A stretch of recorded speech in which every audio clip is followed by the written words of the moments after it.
Mon nom est Éléonore. Aujourd'hui, j'ai 37 ans. Et il y a exactement 2 mois, ma vie a été pulvérisée, non pas par un événement extérieur, mais par les mots crus et blessants de l'homme que j'avais épousé. Je me souviens de chaque détail de ce dimanche, un jour qui aurait dû être consacré au calme et au rire, mais qui s'est transformé en l'arène de ma plus grande humiliation. Nous étions réunis pour le traditionnel déjeuner de famille Varenne, dans cette grande demeure bourgeoise du 16e arrondissement de Paris, une adresse que ma belle famille utilisait pour réaffirmer son statut social, même si, comme vous le découvrirez, ce statut n'était qu'une façade fragile construite sur l'orgueil et l'ignorance. La maison elle-même, un hôtel particulier dont les pierres respiraient l'histoire et le faste, était le théâtre parfait pour cette tragédie en 3 actes. Mon mari, Étienne, un homme d'affaires de 39 ans, au charme facile et à l'ambition démesurée, était particulièrement agité ce jour-là. Il n'arrêtait pas de tapoter son pied sous la table en acajou, ses yeux cherchant l'approbation de son père, Philippe Varenne, le patriarche, un homme dont l'élégance froide masquait une avidité sans limite. Sa mère, Béatrice, était la parfaite socialite parisienne, dont l'existence se résumait à l'organisation de dîners mondains et à l'évaluation silencieuse et méprisante des tenues de ses invités, y compris la mienne, toujours jugées trop simples pour leur goût ostentatoire. Je les observais tous, ces vautours au plumage impeccable, se repaissant de l'atmosphère tendue et anticipant le spectacle. Pendant des années, j'avais joué mon rôle à la perfection, celui de l'épouse discrète, l'archiviste passionné par les vieux manuscrits qui avait eu la chance inouïe d'entrer dans la prestigieuse famille Varenne. Il me voyait comme une annexe silencieuse, un meuble chic, mais sans valeur propre. Ce rôle, je l'avais embrassé. Je l'avais même encouragé, car c'était la seule façon de construire ma propre forteresse, invisible à leurs yeux. Ma réticence à parler d'argent, ma simplicité vestimentaire, mon travail qui les amusait tant par son manque de glamour, tout cela n'était qu'un écran de fumée. J'avais besoin qu'ils me sous-estiment. J'avais besoin qu'ils me croient faible. Le déjeuner était terminé. Béatrice servait le café dans de fines tasses en porcelaine de Limoges, et c'est à ce moment précis qu'Étienne s'est levé, sa voix se chargeant d'une arrogance qu'il réservait au moment où il voulait impressionner son père. Il m'a regardé, et il n'y avait plus la moindre trace de l'homme que j'avais aimé, seulement la froide détermination d'un fils qui cherchait à se faire valoir. « Éléonore, » commença-t-il, faisant taire la conversation animée, « puisque nous avons tous les 2 les parents ici, il est temps de clarifier les choses. Notre mariage est terminé. C'est fini. » Un silence de mort s'est abattu sur la table. Béatrice laissa échapper un petit cri de surprise feinte. Philippe affichait un sourire narquois, son regard disant « Enfin, la petite paysanne s'est renvoyée. » Ce n'était que le prélude à l'ignominie.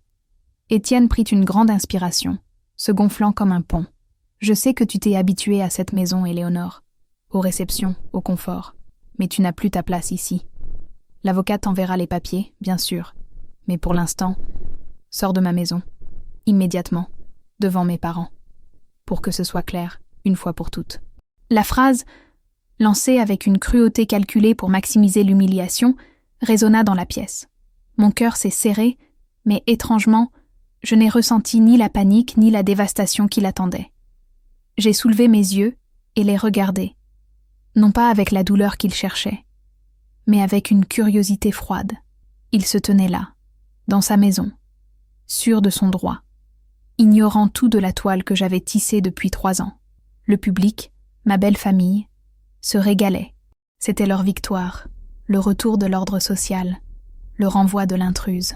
Ce qu'ils ne savaient pas, ce qu'Étienne ne pouvait même pas concevoir, c'est que l'air qu'il respirait, la lumière qui filtrait par les grandes fenêtres, les murs même de cet hôtel particulier, ne lui appartenaient plus depuis bien longtemps. Il m'avait dit de sortir de sa maison. Il ignorait que je ne pouvais pas sortir de la mienne, et il était sur le point de la prendre. J'ai souri, un sourire si subtil qu'il est passé inaperçu, et j'ai mis ma tasse à café en porcelaine dans la soucoupe, un petit clic net, comme un signal de départ. J'allais partir, bien sûr, mais pas avant d'avoir tiré le rideau sur leur petite comédie. Ce qu'ils attendaient comme la fin de mon histoire n'était que le début de leur cauchemar, et de ma plus grande, et plus inattendue, rédemption. La vengeance était déjà écrite dans les clauses que seul mon avocat connaissait, et elle allait être servie avec l'élégance glaciale d'un grand cru de Bourgogne. La maison, cet hôtel particulier aux façades élégantes et aux intérieurs richement décorés, n'était pas un simple lieu de vie pour les Varenne. C'était le trophée, la preuve tangible de leur lignée, l'encre de leur réputation dans le cercle restreint de la haute bourgeoisie parisienne. En m'ordonnant de sortir, Étienne ne me retirait pas un foyer, il tentait de m'arracher mon droit à exister dans leur univers, de me réduire à une erreur de parcours, facilement effaçable. Mais ce qu'il prenait pour de l'humiliation publique n'était pour moi que la confirmation de leur totale myopie. Mon passé, celui que les Varenne décrivaient avec condescendance, était en réalité ma plus grande force. Je n'étais pas née dans la soie parisienne. J'avais grandi dans une petite ville de Provence, élevée par une mère bibliothécaire et un père ébéniste. Mon héritage n'était pas financier, mais culturel. Le respect du travail manuel, l'amour des livres, et surtout, une acuité presque obsessionnelle pour les détails oubliés de l'histoire et du droit de propriété. C'est cela qui m'a menée au métier d'archiviste consultante, spécialisée dans les patrimoines familiaux complexes et la traçabilité des biens. Le hasard, ou le destin, a voulu que je sois la petite nièce d'une vieille dame de province, tante Cécile, que personne dans la famille n'avait pris la peine de visiter. Cécile, décédée seule mais laissant derrière elle une fortune étonnamment conséquente, accumulée grâce à des investissements immobiliers précoces et judicieux dans la périphérie de Lyon, m'a nommée légataire universelle de son patrimoine, une somme qui, après liquidation, dépassait largement les 20 millions d'euros. J'avais 34 ans lorsque j'ai touché cette somme colossale. Ce fut mon grand secret, l'ultime bouclier que je n'ai partagé qu'avec Maître Leclerc, l'avocat de ma tante, un homme aussi discret qu'efficace. J'ai continué à vivre ma vie de pauvre Éléonore, l'archiviste en tailleur simple, pour une raison simple. Je voulais savoir qui les Varenne étaient vraiment, loin du mirage social que l'argent crée. Lorsqu'Étienne et moi avons décidé d'acquérir l'hôtel particulier, il y a 4 ans, le montant était exorbitant. Étienne, pour des raisons fiscales et pour impressionner son père, avait insisté pour une structure d'achat complexe, une société civile immobilière, ou SCI, baptisée pompeusement Patrimoine Varenne Héritage.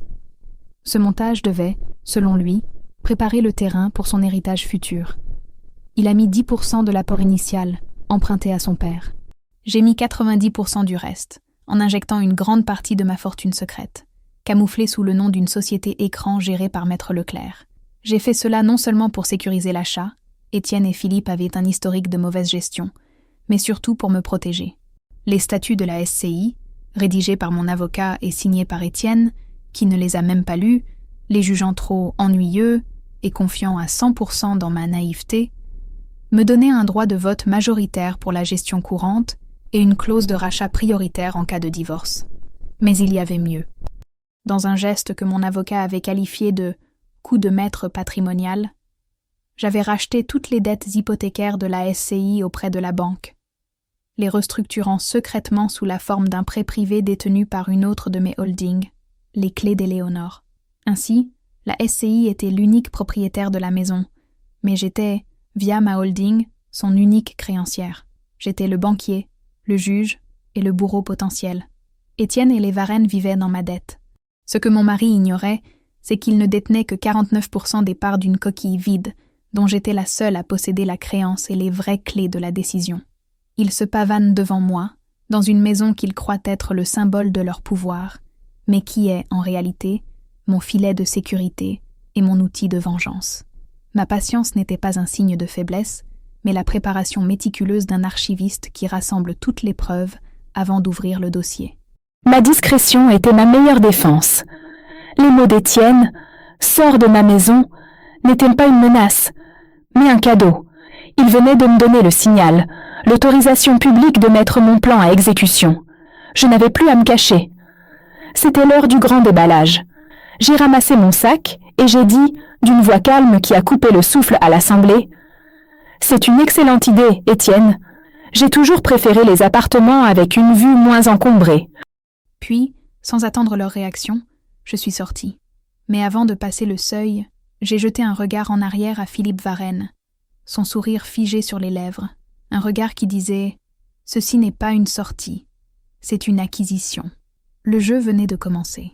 Le silence qui a suivi mon départ du déjeuner fut, je le sais, lourd d'un triomphe aigre pour les Varenne. Ils avaient réussi à se débarrasser de la petite provinciale, de celle qui ne comprenait rien aux enjeux de la grande finance. Leur fierté en sortait renforcée, leur arrogance décuplée. Mais pour moi, c'était le déclencheur tant attendu. La ligne de non-retour qui m'autorisait à frapper sans remords. La tension dans les semaines qui ont précédé cet éclat n'était pas due au hasard. Elle était le résultat direct d'une série de mauvaises décisions financières prises par mon beau-père, Philippe Varenne, et encouragées par l'inexpérience d'Étienne. Philippe, le grand homme d'affaires, se trouvait en réalité au bord du précipice.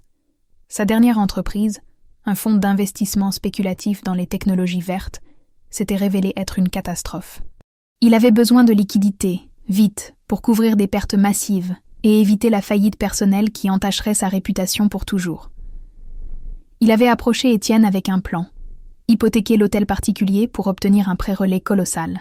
Étienne, aveuglé par l'idée de sauver l'honneur de la famille et de prouver sa valeur à son père, avait été d'accord immédiatement. C'est là que le bas blesse. Pour Étienne, la maison était synonyme d'héritage Varenne, donc leur propriété. Il avait déjà contacté un agent immobilier, dans le dos de tout le monde, pour obtenir une estimation en vue d'une vente rapide si l'hypothèque ne suffisait pas. Il voyait en moi un obstacle, une femme naïve qui, dans le cadre du divorce, pourrait réclamer une part de son bien. Le divorce était pour lui une opération de nettoyage. Il me chassait avant que je ne découvre la manigance et que je n'exige la moitié de la maison. La scène de l'expulsion était donc une agression calculée pour me déstabiliser et me faire accepter n'importe quelle offre minable pour une sortie rapide. J'ai appris tous ces détails, non pas en fouillant, mais parce que mon travail d'archiviste m'avait donné un réseau d'informateurs discrets, notaires, avocats en patrimoine, et même quelques employés de banque qui me devaient des faveurs professionnelles. J'étais au courant de la détresse de Philippe, des tentatives d'Étienne pour obtenir des estimations et de leurs projets d'hypothèque. Ils parlèrent de la maison comme de leur dernier atout, ignorant qu'elle n'était plus qu'un château de cartes entre mes mains. Mon silence, mon air absent lors des dîners, étaient interprétés par Béatrice et Philippe comme de la bêtise ou de l'ennui. Elle ne comprend rien à la finance, aimait à dire Philippe. Éléonore est une bonne archiviste, c'est tout. Elle s'occupe des vieux papiers. Laissez-la aux vieux papiers. Quelle ironie cinglante. Les vieux papiers, ce sont précisément les statuts de la SCI et les contrats de prêt privés que je détenais. Les seuls documents qui comptaient. C'est dans les clauses de ces documents, dans les notes de bas de page que personne ne lit jamais, que j'avais inscrit ma liberté et, désormais, leur destin. Le plan d'Étienne était basé sur la rapidité. Me jeter dehors, me faire signer un accord de divorce rapide et inéquitable, et ensuite obtenir l'hypothèque en toute légalité en tant que propriétaire principal des parts de la SCI. Ils avaient tout calculé, sauf ma participation, mon intelligence, et le fait que ma propre holding, les clés d'Éléonore, était leur créancier hypothécaire. Mon avocat, Maître Leclerc, qui avait assisté à la scène à distance par téléphone interposé, j'avais gardé la ligne ouverte, sachant ce qui allait arriver, m'a rappelé immédiatement. Sa voix était calme mais excitée. « Félicitations, Éléonore. Il vous a donné la légitimité pour une action immédiate. L'humiliation publique est votre preuve morale. Nous déclenchons la clause de défaut de remboursement du prêt privé maintenant. L'expulsion est imminente. Ce n'était pas une vengeance classique. Ce n'était pas juste pour l'argent. C'était pour le respect. C'était pour toutes les fois où Étienne avait ri de mes choix, où Béatrice avait critiqué mes origines, où Philippe avait effacé mes opinions d'un revers de main. C'était la justice rendue par le silence et la diligence. J'avais besoin de partir, de m'éloigner de leur arrogance pour mieux la démanteler. Je n'ai pas pleuré, je n'ai pas crié. J'ai simplement marché, le téléphone à l'oreille, sentant le poids invisible des clés que je portais désormais seule. Mon silence avait été mon piège, ma sortie, mon plus grand pouvoir. Une fois que j'ai franchi la porte de l'hôtel particulier, laissant derrière moi l'écho de la suffisance d'Étienne et de ses parents, je me suis sentie étrangement légère, mais non moins déterminée. Mon expulsion publique, l'ordre humiliant de « sors de ma maison », avait été le carburant d'une machine froide et implacable que j'avais patiemment construite. Assise dans mon simple appartement de location temporaire, que j'avais prévoyamment sécurisé il y a des mois, j'ai activé l'étape 5 de mon plan, le déblocage. L'hôtel particulier n'était pas juste un bien immobilier de prestige, Il était le seul actif tangible sur lequel reposait la crédibilité financière de Philippe Varenne, dans son désespoir de sauver son fonds. En menaçant la maison, je ne touchais pas seulement Étienne, mais je coupais la branche principale de l'arbre Varenne. La première phase de ma vengeance fut le coup de semonce. 2 jours après le déjeuner, un huissier de justice, impeccable et sévère, se présenta à la porte de la demeure, sous les yeux ébahis du concierge. Il remit à Étienne et à Philippe, qui étaient là pour une discussion urgente sur l'hypothèque, une double notification, la demande officielle de divorce avec faute, pour injure publique et abandon de domicile conjugal, un détail ironique que j'avais inversé, et, le document le plus lourd de conséquences, une sommation de payer émise par ma holding, les clés d'Éléonore. Le montant réclamé était l'intégralité du prêt privé que j'avais accordé à la SCI, en invoquant une clause de défaut de remboursement liée à un changement non autorisé des statuts de gestion, la tentative d'Étienne d'hypothèque sans mon consentement, qu'il croyait pouvoir ignorer en tant qu'actionnaire majoritaire. La scène de la réception du document par Étienne et Philippe, que maître Leclerc m'a raconté avec un plaisir non dissimulé, fut ma première petite victoire. Étienne, dans un premier temps, rit. Une sommation de qui? Les clés d'Éléonore?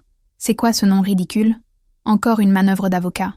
Nous sommes propriétaires majoritaires de la SCI. Il croyait à un bluff. Il croyait que sa femme archiviste n'avait ni les moyens, ni l'intelligence de monter une telle défense.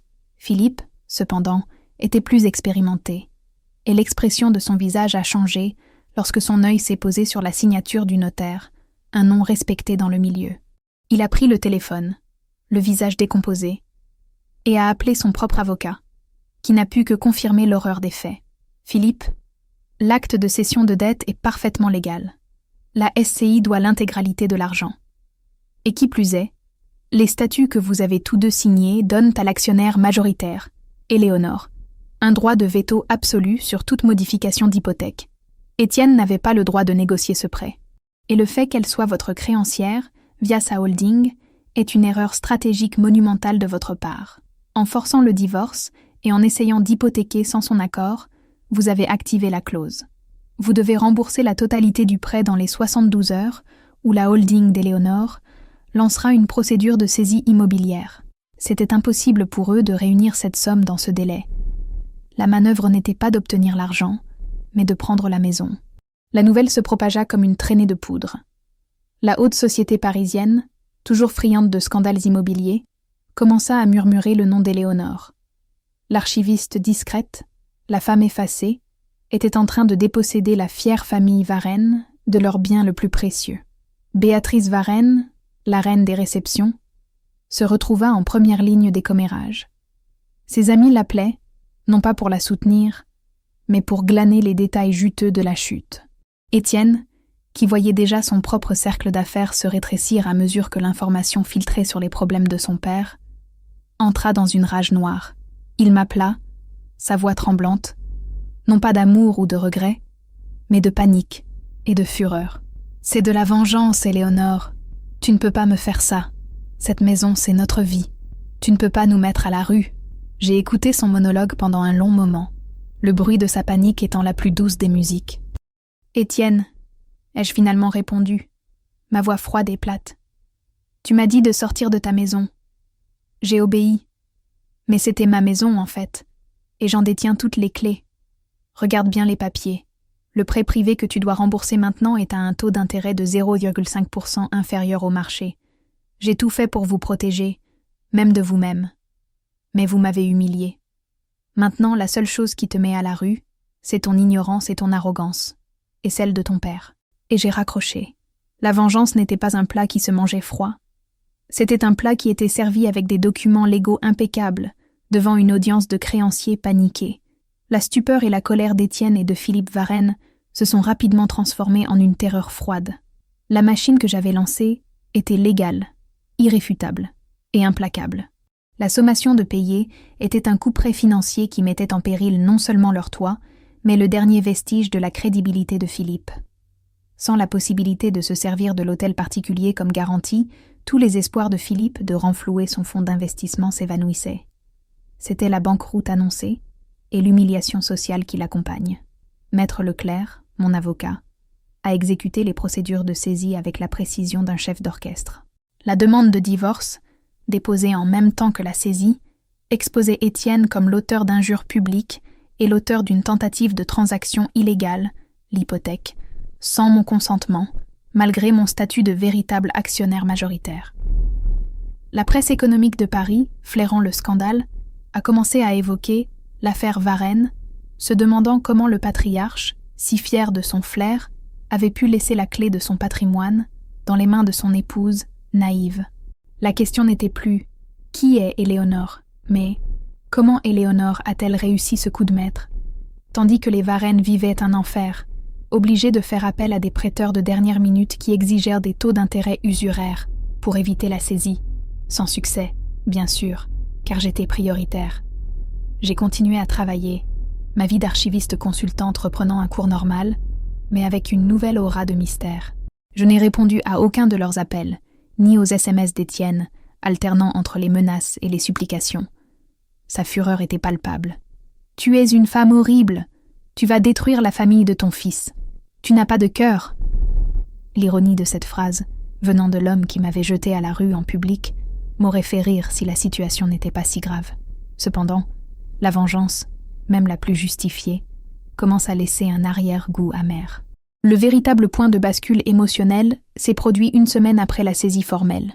Maître Leclerc m'a transmis une liasse de documents, découverts lors du gel des actifs de Philippe Varenne, de vieux dossiers d'il y a 30 ans concernant une faillite amère et un divorce houleux. C'était l'histoire de la première épouse de Philippe, la mère de sa fille aînée, que je n'avais jamais rencontrée. Une femme que Philippe avait ruinée et abandonnée de la même manière qu'Étienne essayait de me ruiner. Dans ces documents, une lettre manuscrite déchirante de la première épouse parlait de l'humiliation d'avoir été jetée à la rue par Philippe, qui avait juré qu'elle n'aurait rien. En lisant ces lignes, j'ai réalisé une vérité dérangeante. La cruauté d'Étienne n'était pas une qualité innée, mais un héritage, une copie carbone du comportement de son père. Philippe n'était pas seulement un homme arrogant.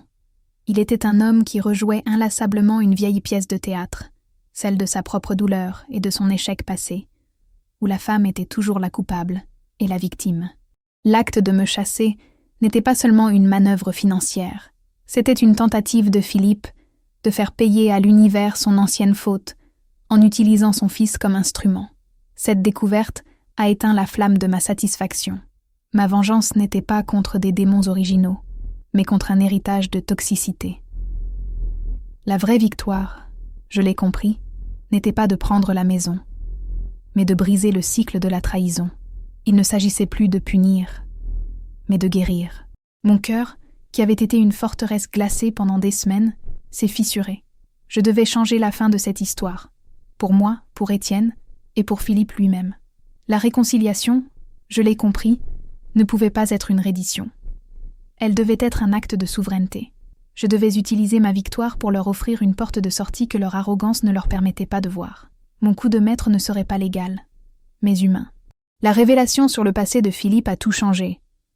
Mon désir de vengeance, d'anéantissement total, s'est transformé en une mission beaucoup plus complexe. La transformation. J'avais le pouvoir de les réduire au silence, de les chasser de leur propre vie. Mais cela ne m'aurait pas rendu meilleur. La véritable rédemption pour moi, c'était de prouver que l'argent et le pouvoir peuvent être des outils de construction, et non seulement de destruction. J'ai convoqué une réunion, non pas dans le bureau froid de Maître Leclerc, mais dans un lieu neutre, une petite brasserie parisienne discrète, loin des regards indiscrets. J'ai demandé à Étienne de venir seul. Il est arrivé, l'air défait, les épaules courbées. Il n'était plus le mari arrogant qui m'avait dit de sortir. Il était un homme au bord de la rupture. Il s'est assis en face de moi, incapable de me regarder dans les yeux. « Éléonore, je suis désolée pour ce que j'ai dit. Je ne savais pas. Mon père m'a mis une pression terrible. Il m'a dit que si nous ne vendions pas la maison, il serait ruiné, sa réputation serait... Je ne pensais pas que tu irais aussi loin. Je t'en prie, retire la sommation. » Sa voix était un murmure. J'ai commandé un café et les regardé avec un calme olympien. « Étienne, parlons franchement. J'ai lu les papiers. Les miens et ceux de ton père. Ta maison n'était rien d'autre qu'une dette que je portais pour vous. J'ai injecté mes propres fonds, légalement, pour la maintenir à flot, te permettant de continuer à jouer au grand homme d'affaires. Je t'ai offert une protection silencieuse, que tu as piétiné par arrogance et ignorance, encouragé par l'héritage toxique de ton père. J'ai pris une gorgée de mon café. Tu ne m'as pas dit de sortir de ta maison. Tu m'as ordonné de sortir de notre filet de sécurité, devant des gens qui ne demandaient qu'à nous voir échouer. La sommation ne sera pas retirée. La procédure de saisie va à son terme. Mais c'est pour ton bien. Il a levé les yeux, l'air incrédule. Pour mon bien? Tu nous ruines. Non. Je vous donne un nouveau départ. La maison sera saisie par ma holding. Mais avant cela, j'ai une proposition, une seule, que tu devras accepter avec ton père. En pleine reconnaissance de la vérité, j'ai découvert la raison de la cruauté de ton père. Il rejoue un vieux scénario. Et si tu n'arrêtes pas ce cycle, tu feras la même chose à l'avenir. J'ai posé sur la table la copie de la lettre de la première épouse de Philippe. Le visage d'Étienne s'est vidé de son sang en lisant les lignes. Il ne connaissait pas cette partie de l'histoire de son père. C'était le point de rupture. Mon offre est la suivante. Ai-je continué, ma voix remplie de cette force nouvelle et sereine. Je ne veux pas la ruine des Varennes. Je veux la fin des Varennes tels qu'ils sont.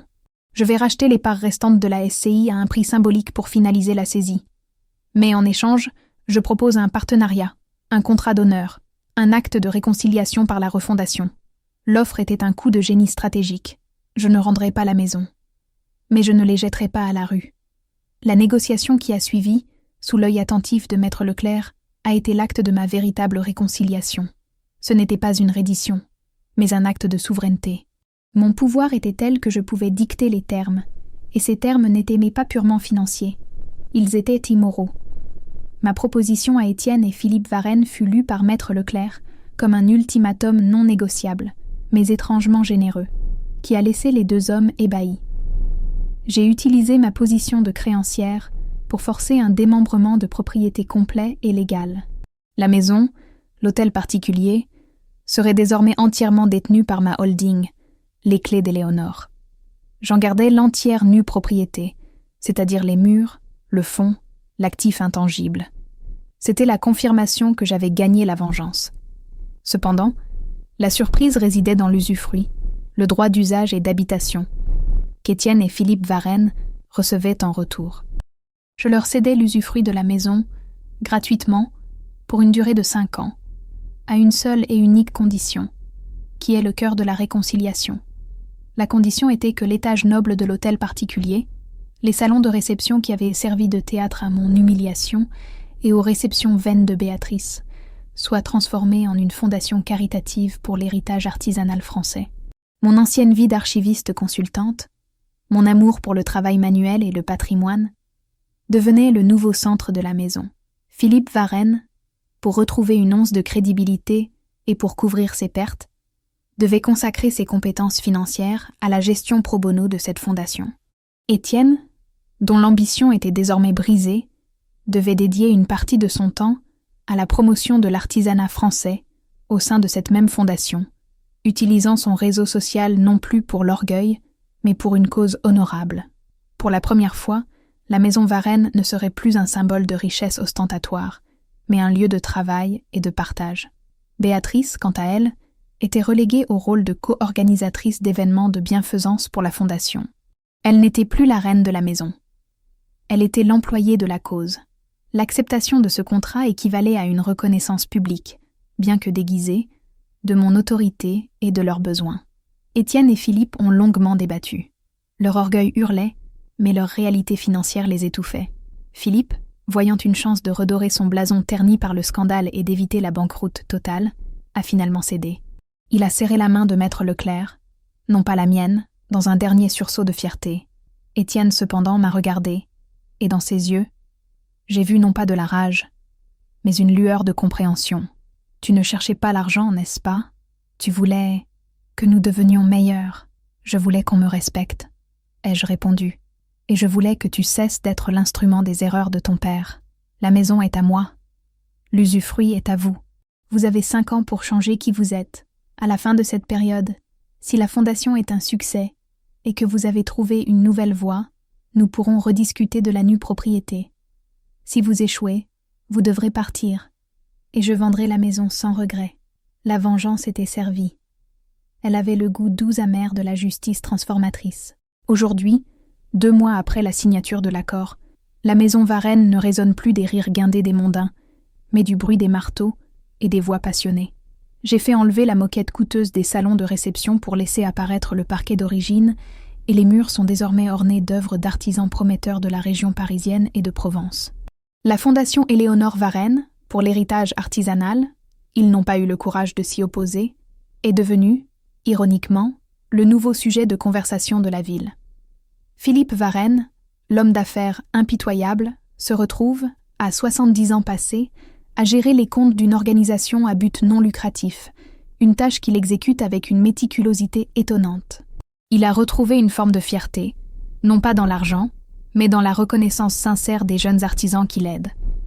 Béatrice a troqué ses dîners de gala contre l'organisation de ventes aux enchères silencieuses pour la Fondation, découvrant, à sa grande surprise, qu'elle avait une utilité bien plus profonde que celle de choisir des centres de table. Quant à Étienne, la transformation est la plus spectaculaire. Brisé par l'échec de son arrogance, il a accepté de travailler à mes côtés, non pas comme mari ou associé, mais comme mon bras droit à la Fondation, utilisant ses compétences en communication pour le développement de la structure. Il est devenu humble, attentif, respectueux. Il m'appelle désormais Éléonore, et non plus chérie, de façon condescendante. Il y a 2 semaines, alors que nous étions seuls dans l'immense cuisine de l'hôtel particulier, remplie de l'odeur du pain frais que Béatrice avait commencé à faire, un héritage de sa propre grand-mère qu'elle avait oublié, Étienne m'a regardé. Il n'a rien dit sur l'argent ou la maison. Il a dit « Merci, Éléonore. Tu as été cruelle, mais tu m'as sauvée de moi-même. Mon père, il a recommencé l'histoire de sa propre trahison avec moi. Tu as brisé le cycle. Ce n'était pas un retour romantique, mais une reconnaissance. Nous avons divorcé légalement, sans drame ni acrimonie. Le mariage s'est terminé, mais une nouvelle relation, infiniment plus saine, a commencé. Celle d'un respect mutuel, basé sur un but commun. La vengeance n'était pas la destruction. C'était la rééducation forcée. J'ai gardé la nue propriété de la maison, le pouvoir absolu sur l'actif, mais je les ai autorisés à vivre, à se reconstruire, sous le toit de ma justice. C'était la fin inattendue. Pas un couple qui se remarie dans la joie, mais 2 personnes et une famille qui, à travers l'humiliation et le pardon contraint, trouvent enfin leur chemin vers la dignité et l'utilité. J'ai gagné le droit de décider, de posséder et de pardonner. Et eux, ils ont gagné une seconde chance. Mon nom est Éléonore, et j'ai 37 ans. Il y a 1 an, mon mari m'a dit « Sors de ma maison » devant ses parents. Il ignorait que je détenais les clés, non seulement de la maison, mais des statuts qui régissaient son destin. La vengeance a été exécutée avec la précision d'une chirurgienne. La saisie a eu lieu. La maison, maintenant mienne, est devenue le siège de la Fondation Éléonore Varenne. Mais la plus grande victoire n'a pas été l'argent ou la propriété. Cela a été la réconciliation, non pas de l'épouse et du mari, mais de l'archiviste et de l'homme qui a appris l'humilité. Aujourd'hui, Étienne est mon partenaire dans cette œuvre, et son père, mon gestionnaire financier. J'ai sauvé leur dignité en échange de leur service à une cause. C'est ça, la vraie rédemption.